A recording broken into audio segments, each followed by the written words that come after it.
Selamat pagi, bertemu lagi dengan saya.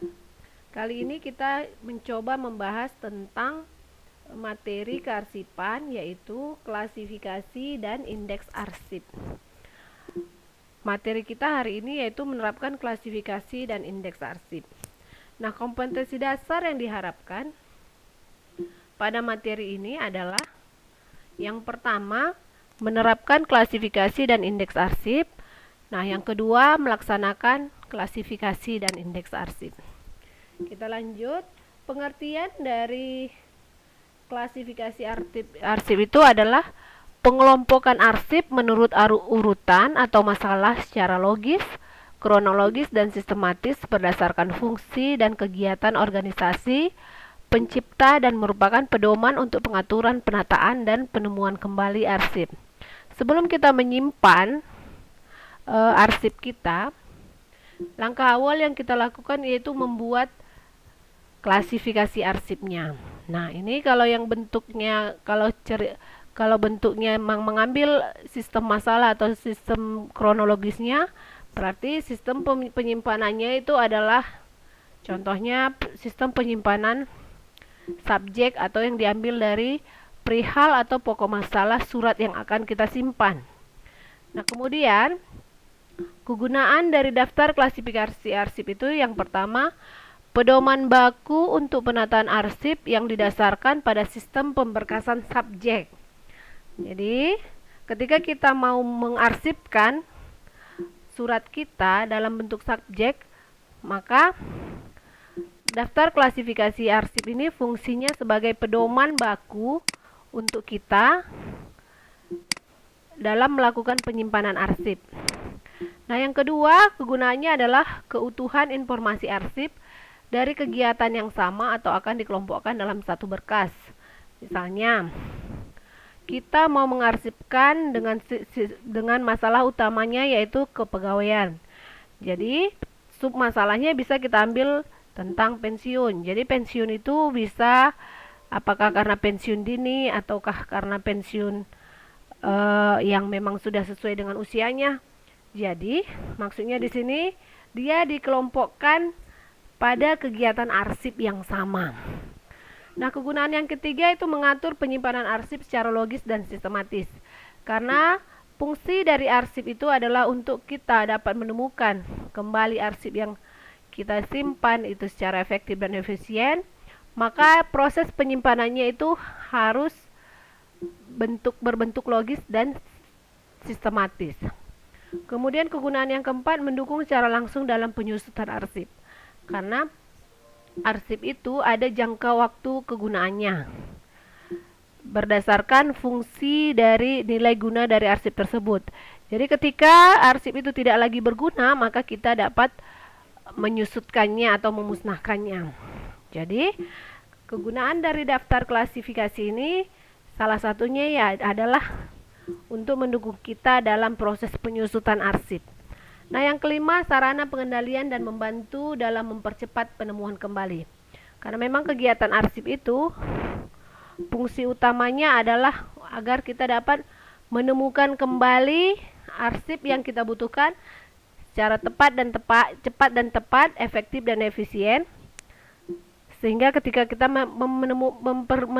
membutuhkannya kembali, kita dapat dengan cepat menemukannya. Nah, selanjutnya tujuan. Tujuan dilakukannya klasifikasi arsip itu untuk menjamin pengelolaan arsip aktif secara efektif dan efisien. Dengan klasifikasi, arsip yang diciptakan akan diterima dalam rangka pelaksanaan fungsi atau kegiatan organisasi yang dapat diatur dengan mudah sehingga penemuan kembali pun dapat dilakukan dengan cepat dan tepat. Lalu, syarat dalam penyusunan klasifikasi arsip itu yang pertama, terpeliharanya hubungan logis dan urutan yang kronologis di antara subjek yang ada atau masalah-masalahnya. Jadi, maksudnya di sini antara masalah utama, submasalah dan sub-submasalahnya saling terkaitan berdasarkan urutannya. Jadi tidak boleh submasalah dulu baru masalah utamanya. Contohnya, Kalau kita ambil masalah utamanya itu tentang kepegawaian misalnya. Nah, kita bisa mengambil sub masalahnya misalnya tentang promosi. Lalu sub masalahnya bisa tentang kenaikan gaji. Jadi antara kepegawaian dengan promosi dan kenaikan gaji itu saling berkaitan, berurutan, tidak terpisahkan. Lalu yang berikutnya, jika terdapat kegiatan yang permasalahannya tidak bisa dilakukan dengan urutan kronologis, penyusunan dapat dilakukan dengan abjad. Artinya, di sini kita bisa mengambil nama perusahaan atau nama penandatangan surat tersebut sebagai penyusunannya yang diambil dari sistem abjad.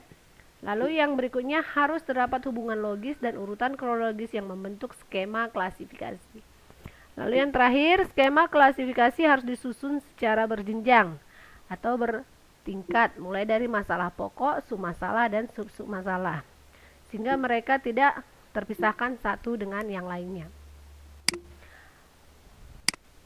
Lalu berikutnya, unsur-unsur melakukan penyusunan daftar klasifikasi ini. Yang pertama, kelompok informasi arsip, yaitu unsur fungsi, unsur struktur organisasi, dan unsur masalah subjek. Jadi bisa kita ambil di sini kesimpulannya bahwasanya kita bisa mengambil perihal yang ada dalam surat, juga bisa mengambil nama perusahaan yang membuat surat, atau bisa mengambil nama penandatangan surat. Lalu berikutnya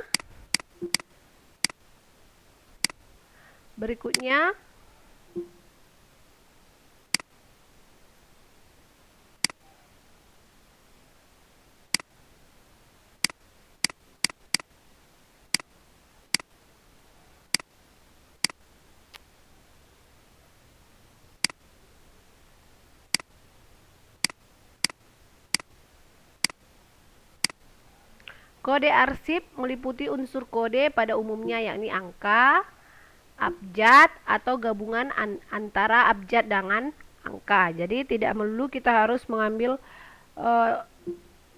untuk masalahnya ini adalah subjek atau pokok masalah atau perihal yang ada dari surat, tetapi kita bisa juga mengambil angka, yaitu nomor yang ada dalam surat, atau abjad, yaitu nama dari perusahaan yang membuat surat ataupun nama penandatangan, atau bisa gabungan antara keduanya.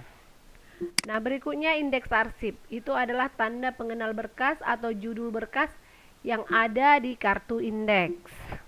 Demikian penjelasannya tentang menerapkan klasifikasi dan indeks arsip. Semoga bermanfaat dan terima kasih.